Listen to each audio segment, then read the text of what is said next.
Buenos días, queridos amigos. Queremos que sigas escuchando esta serie de predicaciones de marzo para que puedas entender cómo alcanzar una vida nueva. Queremos invitarte a que te conectes con nosotros. Queremos invitarte que, si es posible, que participes presencialmente de nuestros cultos los días domingos y que así, juntos, podamos crecer en lo que Dios nos tiene preparado. El Señor te bendiga. Nos vemos pronto. Vamos a abrir la palabra del Señor en esta mañana y recordarles que estamos siguiendo una serie de predicaciones durante el mes de marzo. Vamos a tomar algunos domingos también en el mes de abril para poder dejar establecido que nosotros como Iglesia Bautista Vida Nueva, este año 2022 y el año 2023, tenemos como lema alcanzando. Eso, perfecto. ¿Se dio cuenta que transformamos las palabritas en vida nueva? La pusimos en nueva vida. Ese es el juego de palabras. Queremos alcanzar una nueva vida. ¿En qué consiste? En que nosotros como creyentes podamos ser transformados por el Señor y lograr la madurez, alcanzar nosotros una nueva vida. Pero también queremos que nosotros como congregación, ¿verdad? Y en forma individual, también afuera, amigos, parientes, vecinos, también alcancemos con ellos o junto a ellos una nueva vida, predicándoles el Evangelio. Y hemos avanzado rápidamente por estos domingos y les pido por favor, las personas que están con nosotros por primera vez o son visitas y les interesó la serie, es decir, quieren revisar lo que tenemos anteriormente enseñado, simplemente tienen que subir a la plataforma YouTube, buscar Iglesia Bautista Vida Nueva y ahí están todas las predicaciones de todas las series, quizás me atrevería a decir casi 2 años atrás, César, 3 años atrás. Bueno, las que nos interesan son las 3 predicaciones últimas de los días domingo. Y hoy día nos toca un tema, lo vamos a dividir en 2 también, que es alcanzando una nueva vida, la estrategia. ¿Sí? La estrategia. Cuando escucha la palabra estrategia, ¿qué se le viene a la mente? Nada, así como que ya... Coronavirus, no sé. ¿Qué se le ocurre cuando habla de estrategia? Cuando usted escucha la palabra estrategia. Espera un segundo, levante su mano. Claudia. Trabajo. Miguel. Planificación. Metas. ¿Una más? ¿Sí? Indicadores. Ya, perfecto. Cuando hablamos de estrategia es que nosotros hablamos de una planificación. Alguien se tomó el tiempo para sentarse y empezar a observar cada una de las cosas que tenían que suceder y las proyectó. Yo sé que esa estrategia o planificación usted la hace generalmente a final de año o principio de año, ¿cierto? Es decir, ¿ya sabe cuánto va a gastar en su presupuesto anual?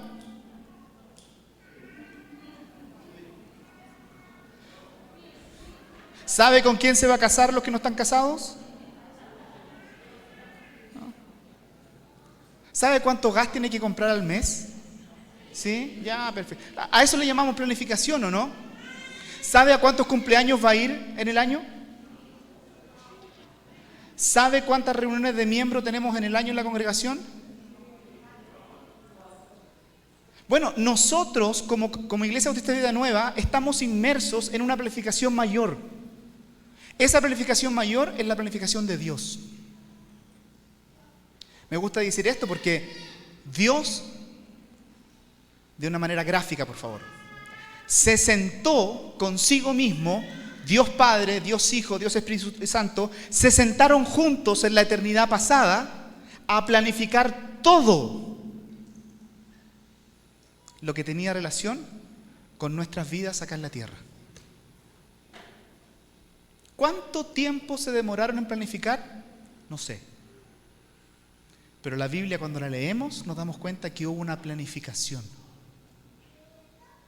Lo que dijeron ustedes, hubo un trabajo, hubieron metas, hubieron indicadores, hubieron momentos cruciales para poder establecer ciertas cosas que tenían que pasar en nuestra vida.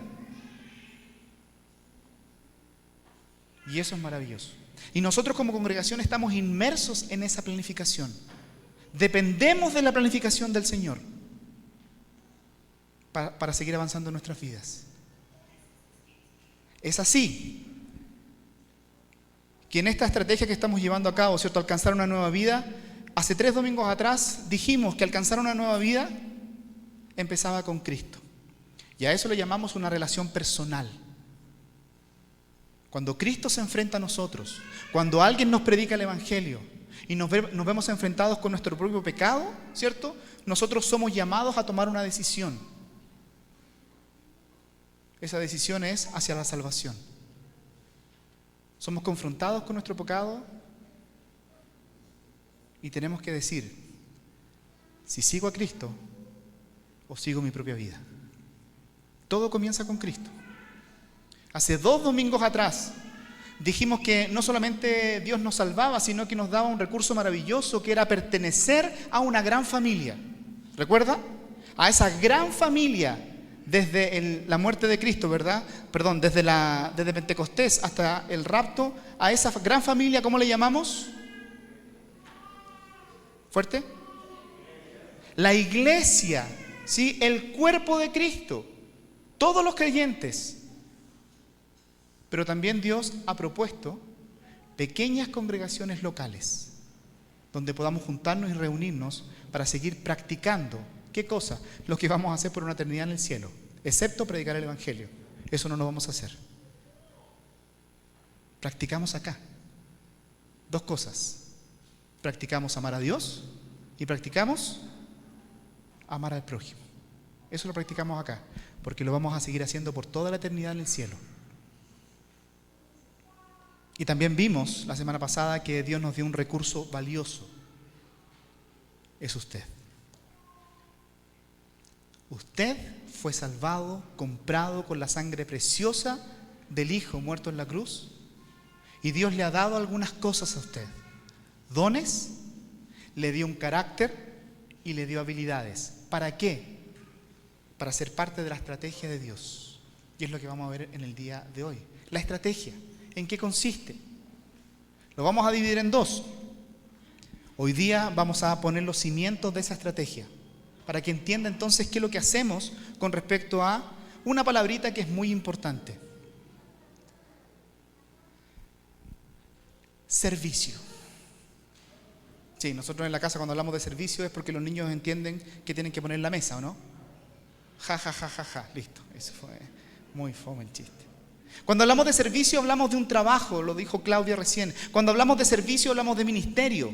Y generalmente cuando nosotros hablamos de servicio, cuando hablamos de ministerio, las personas tienen una idea de quiénes pueden servir en una iglesia local.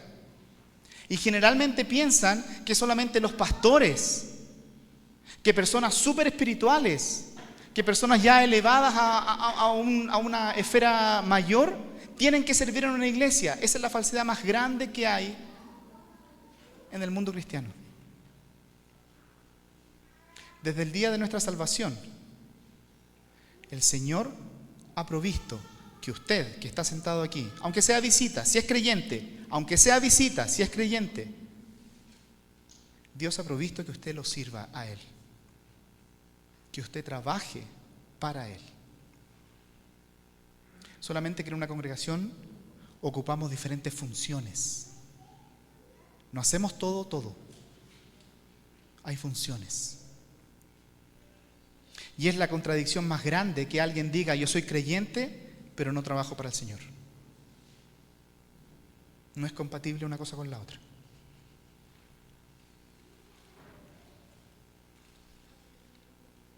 Por lo tanto, quiero plantear 4 cosas muy simples en el día de hoy, y la próxima semana vamos a ver unos esquemas, unos gráficos, algo que usted pueda recordar con respecto a la estrategia y el servicio. Vamos con el número 1, Efesios capítulo 2, por favor. Abra su Biblia ahí en Efesios. Estamos estudiando la Academia Bíblica en Forma, la carta a los Efesios, ¿verdad? Los hermanos ya se la saben de memoria ya algunos. Se la saben en griego, en arameo, ¿no? Ya es una cosa que no hay cómo parar la memorización de los hermanos leyendo Efesios. Efesios capítulo 2, versículos 8, 9 y especialmente queremos llegar al 10. Efesios capítulo 2, versículos 8 en adelante dice así la palabra del Señor: porque por gracia habéis sido salvados por medio de la fe. Y esto, la salvación, no es de vosotros, sino que es un don, es un regalo de Dios. Dios lo planificó así, no por obras. No puedes hacer algo para ganar tu salvación, para que nadie se gloríe y diga, yo me gané mi salvación. Es por fe, es por la obra de Cristo, es un regalo que Dios nos da. Versículo 10. Ponga atención a las palabras. Porque somos hechura suya. Pregunta, ¿quiénes son esos suyos o suya? ¿Quiénes son? ¿A quién se refiere el pasaje?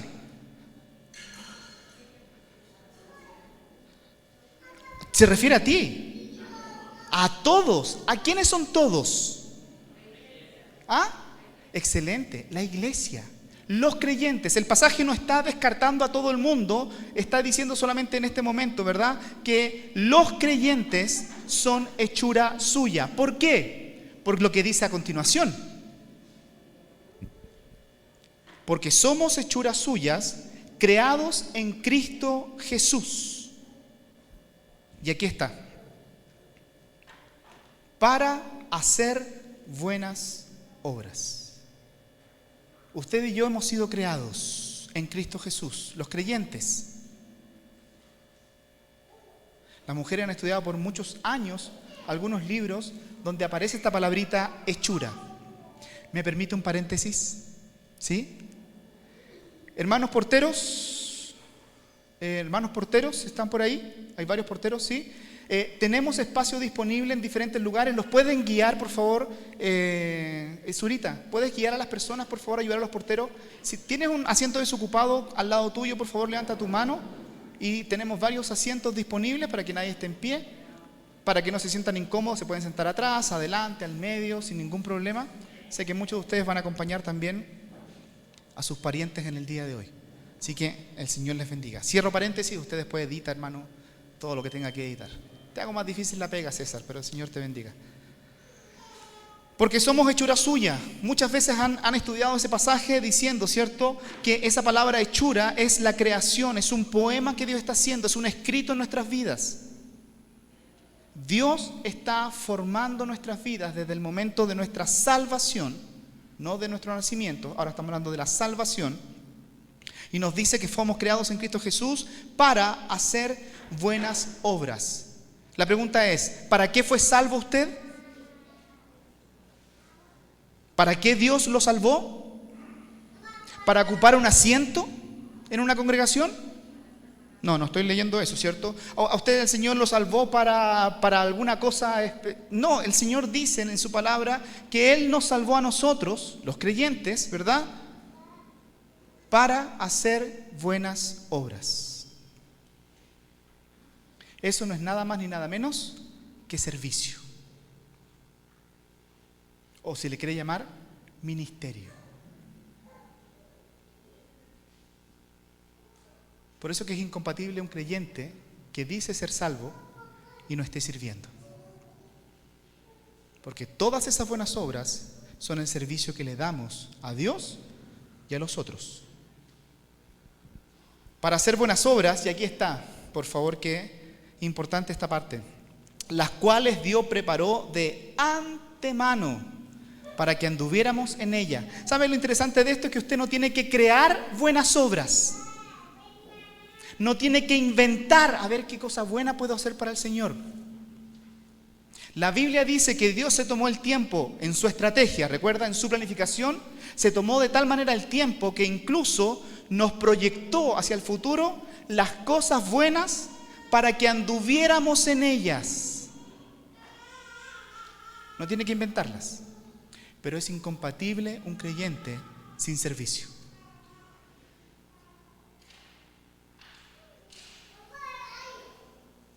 ¿Qué fuerza que tendríamos como congregación? ¿Qué fuerza que tendríamos como iglesia local o las iglesias locales si cada creyente entendiera que usted fue salvado, que yo fui salvado para hacer buenas obras? Y que Dios las preparó de antemano y que en su manual las dejó escritas para que nosotros las siguiéramos. ¡Qué maravilla! Entonces anote ahí como número 1, sí, fuimos formados por Dios para servirlo.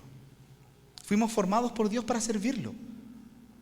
Número 2, vamos a ir rapidito en algunas cosas. Segunda Timoteo, la carta de Pablo a Timoteo. La segunda carta de Pablo a Timoteo, por favor.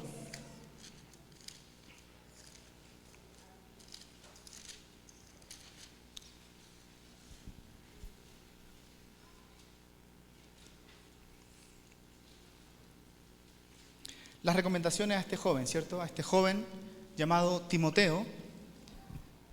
Y le viene diciendo algunas cosas desde el versículo 6 en adelante. Vamos a llegar al 9, el que nos interesa.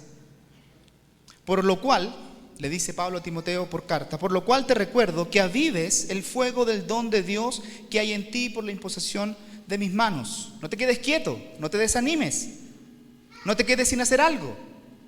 ¿Sí?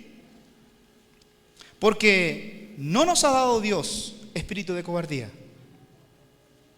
sino que Dios nos dio un espíritu de poder, de amor, de dominio propio. Por tanto, no te avergüences del testimonio de nuestro Señor, ni de mí, prisionero suyo, sino participa conmigo en las aflicciones por el Evangelio, según el poder de Dios. Versículo 9. ¿Quién nos ha salvado y nos ha llamado con un llamamiento santo? No según nuestras obras. Nuevamente, la salvación no es por lo que yo haga, es por lo que Él hizo en la cruz del Calvario. No según nuestras obras, sino según su, subraye, destaque, escríbalo en grande en su cuaderno de anotaciones, sino que según su propósito. Me encanta esa palabra. Propósito. ¿Ah? Dios planificando todo, nos salva según su propósito y según la gracia que nos fue dada en Cristo Jesús. ¿Desde cuándo planificó Dios? Dice el texto, desde la eternidad. Me encanta esto porque hay un concepto doctrinal que se llama soberanía de Dios. ¿La conoce? Soberanía de Dios. Dios es soberano, es decir, Él está arriba de nosotros y puede ver lo que estuvo atrás, lo que está pasando y lo que va a pasar. Y en su planificación, no en la mía, en la planificación de Dios, no se le escapó las buenas obras que Él preparó para que anduviéramos en ella. No es algo complicado, no es difícil, no es imposible de hacer, porque Dios en su propósito, al momento de salvarnos, ¿qué hizo? Las proyectó. Número 2, anote ahí si quiere, como ese punto que estamos tratando, fuimos salvos para servir a Dios. No solamente fuimos creados, formados, sino que fuimos salvos con un propósito. Y ese propósito nuevamente es, no te quedes sentado. Y si has de sentarte por un tiempo es para planificar cómo andar en esas buenas obras que Dios nos tiene por delante. Mi abuelita. Si usted hubiera conocido a mi abuelita, era una mujer que lo primero que hacía en la mañana junto a mi abuelo era, lo he contado algunas veces, era levantarse, cerrar la puerta. Yo dormía con ellos, así que por eso doy fe de esto. Me crié con mis abuelos. Cerraba su puerta y mis dos abuelos arrodillaban en su cama, uno en la puerta, orando. Era lo primero que hacían, todas las mañanas. Se levantaban, se ponían la bata, la ropa, mi abuelo a prender el fuego atrás en el patio si es que había que lavar la ropa, y mi abuela salía a hacer las cosas porque ella tenía una planificación diaria. Y a cierta hora, la calle ya estaba barrida. No vaya a mi casa todavía, por favor, porque esa parte no. Era parte de su rutina. Y tenía un dicho: son las 10 y no he pelado ni siquiera un ajo. O sea, tenía ciertas horas donde ella sabía que tenía que hacer cosas, ¿por qué? Porque ya venía planificada su rutina. Bueno, Dios se ha tomado el tiempo suficiente para salvarnos y proyectarnos para el servicio. Y Dios sabe exactamente dónde quiere tenerte a través de esta congregación. Si es que decides quedarte con nosotros o estás participando con nosotros, ¿dónde quiere que tú sirvas? pero no está en la planificación del Señor que no sirvas.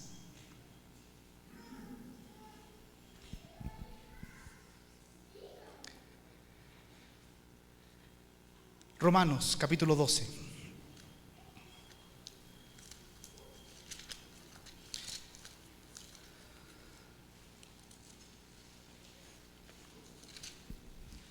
Lo vamos a decir una y otra vez. La mayoría de las cartas del Nuevo Testamento tienen dos partes. ¿Alumnos de la academia? ¿Sí? La primera parte de todas las cartas del Nuevo Testamento, la mayoría de las cartas del Nuevo Testamento, es teoría. ¿Sí? Y en esa teoría puede demorarse un capítulo, 2 capítulos, 3 capítulos, dependiendo cuánta teoría quiere entregarte esa carta, ¿cierto? O el propósito de esa carta.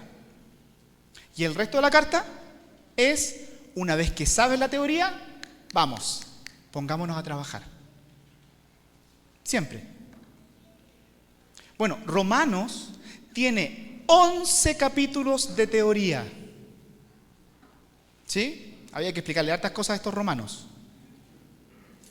Y tiene 4 capítulos, 3 realmente, 4 de práctica. Y cuando llegamos al capítulo 12, donde comienza la práctica, es decir, fíjate cómo comienza el capítulo 12, ¿cierto? Estos conectores. Por consiguiente, es decir, ya que te dije todo lo que tenías que saber con respecto a la justificación por la fe, básicamente ese es el tema, por consiguiente, por lo tanto, ahora que tienes la información, vamos, pongámonos en pie y empecemos a trabajar. ¿Y cómo empieza el trabajo? Por consiguiente, versículo 12:1, hermanos, os ruego, por las misericordias de Dios, que presentéis vuestros cuerpos como sacrificio vivo, santo, aceptable a Dios, y es otra manera de decir servicio, que es vuestro culto racional. Es decir, cuando usted en la mañana empieza a rascarse la cabeza y dice, a ver, ¿qué hago hoy día? Lo primero que tienes que hacer es presentarte a Dios como un sacrificio vivo, santo, aceptable a Dios. Y nos explica Pablo, porque ese es tu culto racional. Eso es lo que nosotros hacemos en nuestra vida, adorar a Dios a través de nuestro servicio.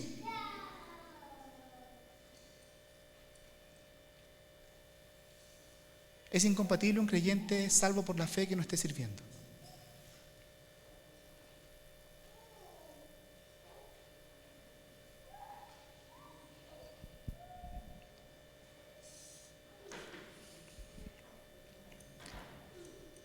Tres.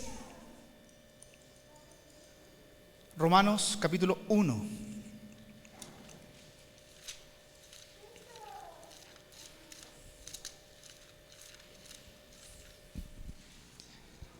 ¿Le han dicho alguna vez a ustedes en una entrevista de trabajo, vamos a leer tu currículum, te llamamos?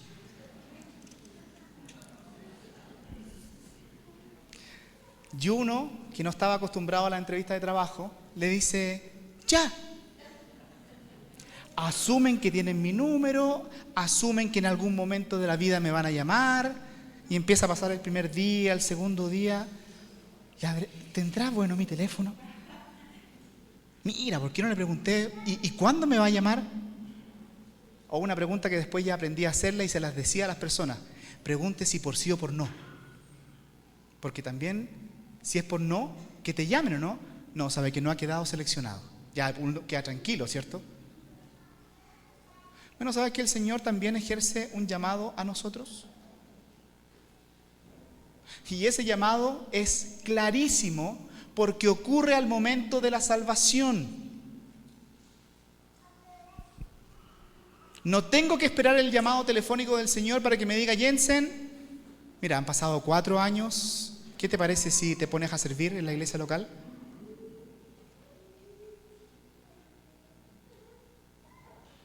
Romanos capítulo 1, versículos 6 y 7. Bueno, empecemos un poquito adelante. Versículo 4. Y que fue declarado Hijo de Dios con poder, conforme al Espíritu de Dios, de santidad, por la resurrección de entre los muertos, nuestro Señor Jesucristo. Hablando obviamente de un saludo inicial. ¿Por medio de quién? De Jesucristo hemos recibido la gracia y el apostolado. Es decir, nos salvó y nos dio un trabajo para promover la obediencia a la fe entre todos los gentiles. Ese era el trabajo de Pablo. Por amor a su nombre. Entre los cuales estáis también vosotros, a los cuales le prediqué el Evangelio, llamados de Jesucristo. ¿Y cuándo el Señor me llamó? Al momento que tú respondiste, sí, acepto. Señor, entra en mi vida, entra en mi corazón, perdona mis pecados. Señor, dame una nueva vida. Al momento de la salvación, ese llamado fue efectivo. ¿Y en qué consiste el llamado? 7. Y a todos los amados de Dios que están en Roma, llamados a ser, ¿qué? Santos. ¿Cómo sabemos que una persona es santa? Porque hace obras de santidad. Estamos hablando después de la salvación. ¿Cómo sabemos que una persona es santa? Porque hace obras de santidad. Camina en las buenas obras que Dios le dio. Dios nos ha llamado. Hay una iglesia en la Biblia desordenada como ella sola. Le gustaba aparentar cosas que no tenía. Le gustaba que las personas le dijeran a esa iglesia: ¡wow! ¡Qué calidad de gente que viene a esta congregación! Y es la iglesia es la iglesia en Corinto. Casi ya, ¿no? Es la iglesia en Corinto. Y Pablo tuvo que escribirle una cartita porque tenía que ordenar tantas cosas en esa congregación. Y les dice lo siguiente, primero a los Corintios, por favor, es como si das vuelta obviamente las páginas y te encuentras después Romanos con primero a los Corintios. Primero a los Corintios capítulo 1, versículo 2. Bueno, 1. Pablo, llamado a ser apóstol de Jesucristo por la voluntad de Dios, y Sóstenes, nuestro hermano, a la iglesia de Dios que está en Corinto, los que han sido santificados en Cristo Jesús, acá está otra vez, llamados a ser santos, con todos los que en cualquier parte invocan el nombre de nuestro Señor Jesucristo, Señor de ellos y nuestro. La iglesia corintia fue llamada a ser santo, es decir, desde el momento de la salvación ellos tenían que hacer algo. Juan capítulo 15, por sus frutos los conoceréis, ¿o no? Yo puedo decir que soy santo, sí, Dios me declaró santo en el momento de la salvación, pero entre nosotros, si digo que soy santo, la única forma yo de demostrar que soy santo, ¿cuál es? Andando en las buenas obras que Dios preparó de antemano.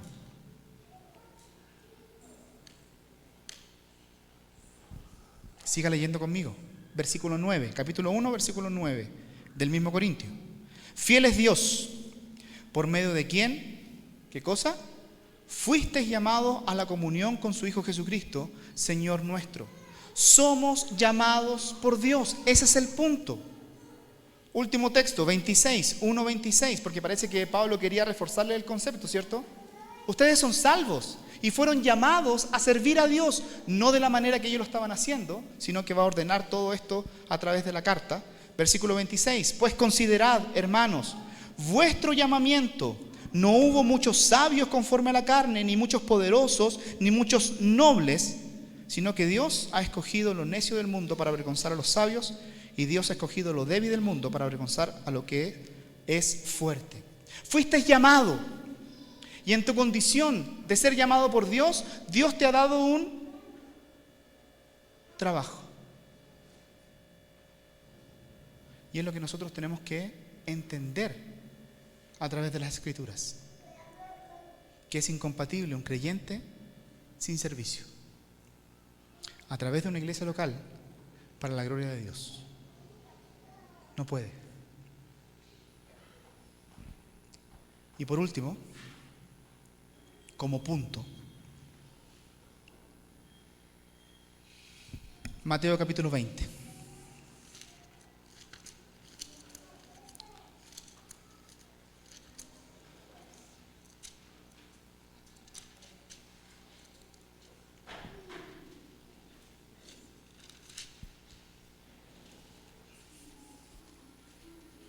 del versículo 20 en adelante. Leo para ustedes. Entonces se le acercó, está Jesucristo en vida, ¿cierto? Están en una cena. Entonces se le acercó la madre de los hijos de Zebedeo, 2 hijos que seguían a Cristo, que eran apóstoles, con sus hijos. Esa escena es maravillosa, ¿sí? El autor que está escribiendo para nosotros nos relata esa escena, pero no sabemos cómo era la mamá, ¿cierto? Si era bajita, si era alta, no tenemos idea, pero viene acompañado con sus 2 hijos. Cristo, necesito hablar con usted. Me imagino la escena.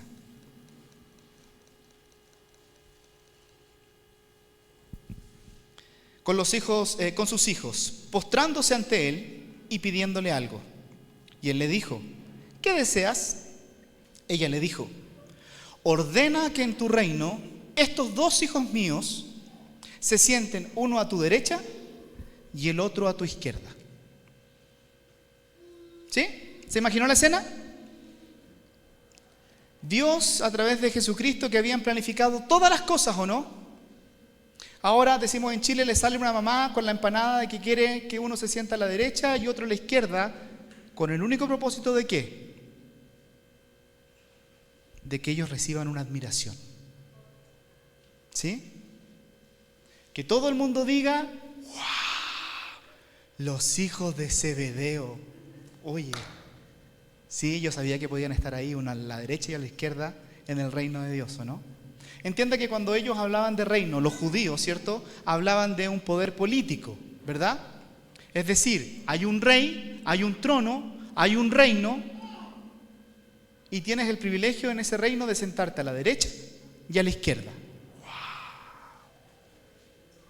Bueno, veamos la respuesta de Jesucristo. Pero respondiendo Jesús, yo no sé si hizo una pausa Cristo, si se atragantó con la comida que estaba comiendo en ese momento, si tuvo que tomar un vasito de agua en su humanidad y decir: aquí vamos. Hay momentos que tengo que decir algo, y aclaró la garganta y dijo: no sabéis lo que pedís. Hoy si la cara de esa mujer me la imagino.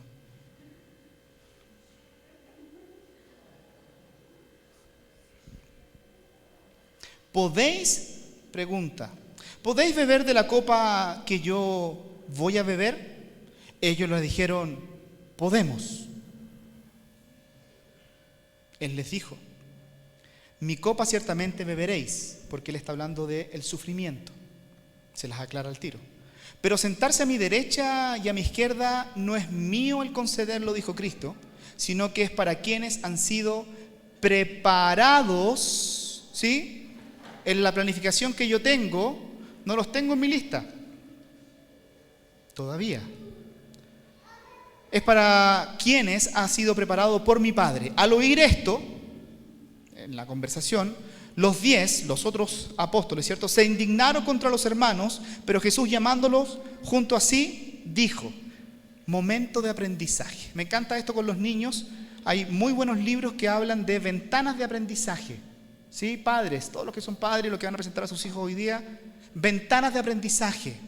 Cuando tus hijos estén regañando, peleando o haciendo algo que no deben, ¿cierto? O preguntan cosas que tú dices: pero ¿cómo pregunta eso? No puedo dejar de mencionar esto.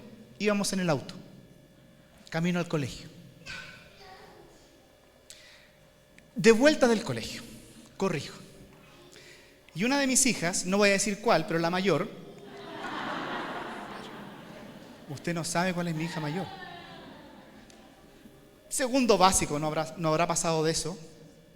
Y nos pregunta, ¿cierto? Y ahora le pongo los ruidos de pi, censura. Y dice: papá, ¿qué significa pi? Y manda un rosario. Yo me justifico que cuando tenía 2 años no era pastor, así que dije ya. Pero ya habíamos leído libros, ventanas de aprendizaje. Aún en momentos difíciles, Dios va a apartarnos y nos va a decir: te quiero enseñar algo. Porque no entiendes, no sabes. Y a lo mejor tengo que explicártelo con manzanitas. Y después de ponernos un poco incómodos, ¿cierto?, le dijimos: lo que significaba eso y el aprendizaje correspondiente frente a esas palabras. Bueno, es la misma escena acá. Una vez que los 10 escucharon que los 2 junto a su mamá fueron con representante legal, ¿cierto? Con su mamá, a decirle a la derecha y a la izquierda, y los 10 escucharon, pero Jesús llamándolos junto así, vengan, que es un principio básico para las ventanas de oportunidades, ¿cierto? Venga al tiro, venga, siéntese aquí conmigo, tengo que decirte algo importante. Dijo: ¿sabéis que los gobernantes de los gentiles, esa era la referencia al reino, ¿cierto? ¿Sabéis que los gobernantes de los gentiles se enseñorean de ellos y que los grandes ejercen autoridad sobre ellos? Ellos dijeron: sí, eso lo entendemos muy clarito. No ha de ser así entre vosotros, sino que el que quiera entre vosotros llegar a ser grande, se acuerda de la mamá, ¿cierto?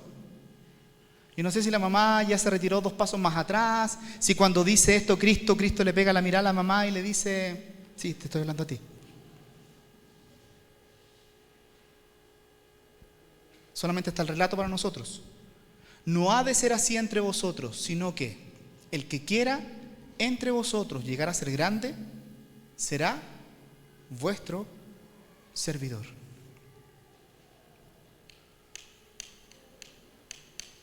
Aquí no hay niveles. En la congregación hay funciones. En la Iglesia Bautista Vida Nueva no tenemos niveles, tenemos funciones. ¿Por qué? Porque estamos inmersos dentro del plan más grande que el Señor diseñó. Usted no tiene que esperar ser grande o pensar que por servir a Dios de una manera va a ocupar puestos donde va a decir: mírenme, estoy sentado a la derecha o a la izquierda de Cristo. No tiene nada que ver con eso. El que quiera ser grande, el único requisito es que se ponga a trabajar.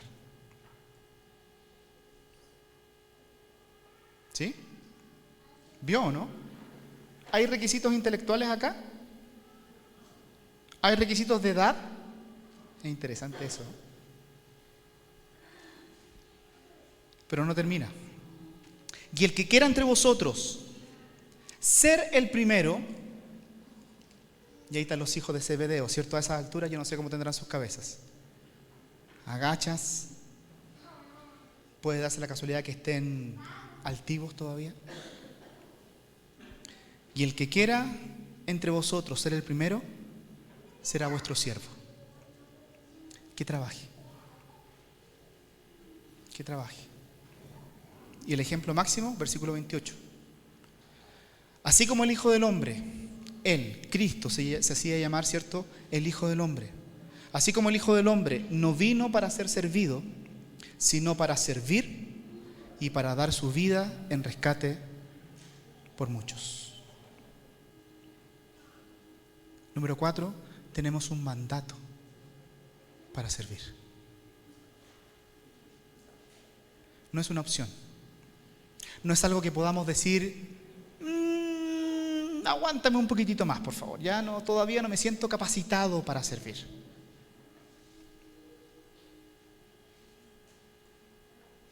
No hay mejor capacitación que el servicio. No hay mejor forma de entender cómo servir al Señor que haciéndolo. Pero entiendo que nosotros tengamos algunas excusas para no servir en una congregación. Voy a dar algunos nombres y usted me va a dar una característica negativa de esos nombres. ¿Sí? Atento. No quiero nada positivo. Son nombres bíblicos. Me va a decir característica negativa en el sentido de a ver qué hicieron que no correspondía. ¿De acuerdo? ¿Sí? ¿Ahí estamos? Sí, no. Algunos son fáciles porque va a salir al tiro, pero levante su mano y me responde. El rey David. Adúltero y homicida, descalificado para el servicio. Sí, empecemos a descalificarlo, ¿no? Porque yo no soy ni adúltero ni homicida, así que... ¿Qué excusa tienes? Moisés. Ahí está, acá, me dice. Muy bien, perfecto. No, pero Moisés está sirviendo. En la grabación tenemos que explicar que tenemos un siervo acá, un portero que se llama Moisés. Entonces, Moisés, levante su mano. Ya, tenemos dos. Homicida y era también teterita, tartamudo, ¿cierto? Señor, no puedo. Pero ¿cómo se te ocurre que vaya a hablar con alguien si no puedo hablar? Y más encima arrastro a un muerto, ¿no? Gedeón, esto ya un poquito más fino. Claudia, miedoso. Pero tenía otra característica Gedeón también. Atrevido. Sí, nos vamos a quedar con miedoso, ¿de acuerdo? Los miedosos no pueden servir. Posiblemente. Vamos con otro. Sansón.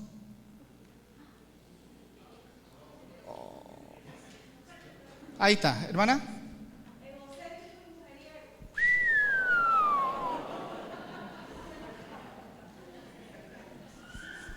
Marcación al hueso, ¿no? Dice, ¿sí?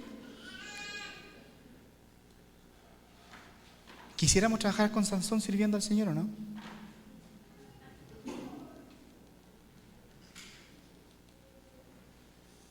Timoteo,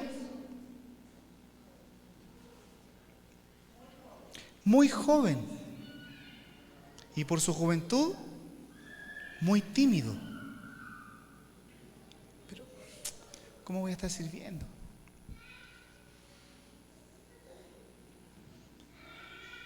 Vamos con un patriarca, Noé. Levante su mano si quiere responder. Recuerde, es característica más o menos negativa.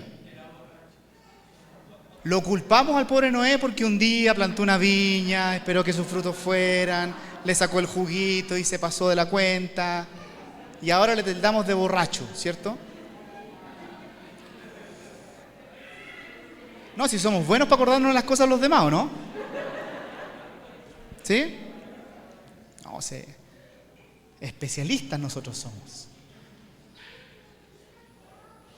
¿Ah?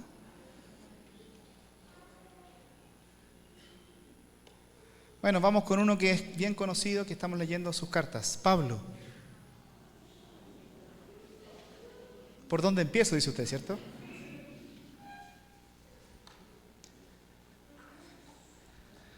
¿Qué quiero decir con esto?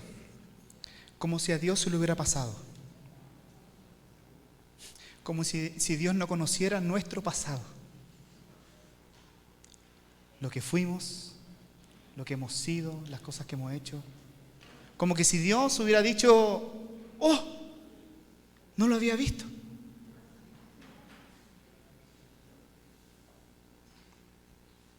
Entonces, cuando yo veo los nombres de esas personas, no puedo dejar de pensar en mi propia vida. Sé de dónde me sacó el Señor.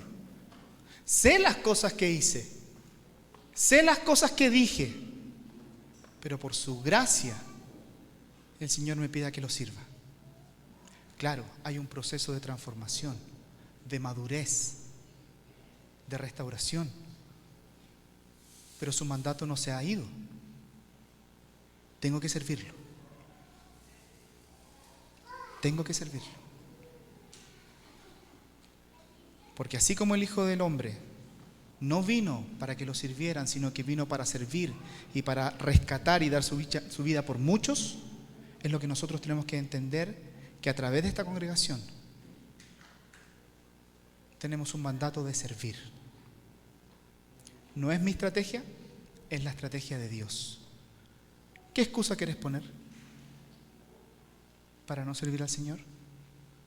¿Qué excusa sería válida frente a la cruz de Cristo, su resurrección y el poder que hay en el Señor para no servir? ¿O Dios no puede restaurar nuestras vidas? ¿O Dios no puede hacer un cambio de mentalidad? Sí, Él puede y quiere, con un solo propósito: que seamos sus manos, sus pies, su boca, sus ojos, para alcanzar una nueva vida, aquí y allá afuera.